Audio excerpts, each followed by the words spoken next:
अस्सलाम वालेकुम viewers, welcome back to my channel. आज हम ग्रेड 6 का unit number 6 little things English का या इस चैप्टर का नाम था लिटिल ड्रॉप्स ऑफ वाटर। कहीं पे ये भी लिखा हुआ है, ठीक है, पानी के चंद नन्हे कतरे या लिटिल थिंग्स छोटी चीज़ें, ठीक है। दो इसके नाम है, यहाँ पे इधर इस बुक में ये लिखा हुआ है, लेकिन बाज़ बुक में जो है इस यूनिट का नाम जो है वो लिटिल ड्रॉप्स ऑफ वाटर भी मैंशन किया गया है, ठीक है। तो इसकी हम ट्रांसलेशन स्टार्ट करते हैं। तो चलें बगैर टाइम वेस्ट के अपनी वीडियो की जाने बढ़ते हैं।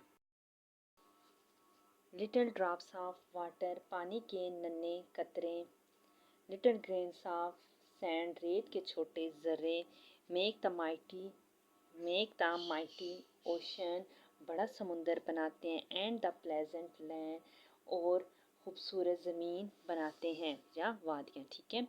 एंड द लिटिल मूवमेंट्स, और छोटे लम्हे।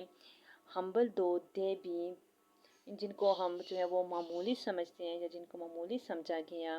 Make the mighty ages of eternity, ठीक है, बड़ी उम्रें बनाते हैं या फिर अगली दुनिया की या फिर ना ख़त्म होने वाली जो है वो यादें बनाते हैं।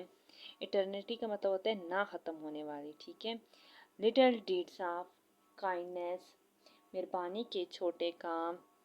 लिटिल वर्ड्स ऑफ लव, मोहब्बत के थोड़े से अल्फाज। मेक और अर्थ एंड ईडन, अब ईडन बोलते हैं जन्नत को, ठीक है। हमारी ज़मीन को जन्नत, प्यार के थोड़े अल्फाज जो हैं वो हमारे मेक और अर्थ एंड ईडन हमारी ज़मीन को जन्नत बनाते हैं। लाइक द हेवन अबव, जैसा कि जन्नत जो है वो ऊपर है, जैसे आसमान में जन्नत बनी गई है, ऐसे हमारे जो है वो प्यार भरे अल्फाज, हमारी जो मेहरबानी है वो इस ज़मीन को भी जन्नत बनाते हैं। जी, ये थी आज की ट्रांसलेशन। नेक्स्ट वीडियो में फिर आपकी खिदमत में हाज़िर होंगे, लेकिन जाने से पहले रिक्वेस्ट है, वीडियो अच्छी हो लाइक और शेयर कर देना ना भूलिएगा। चैनल पे नए हैं तो चैनल को सब्सक्राइब ज़रूर कीजिएगा।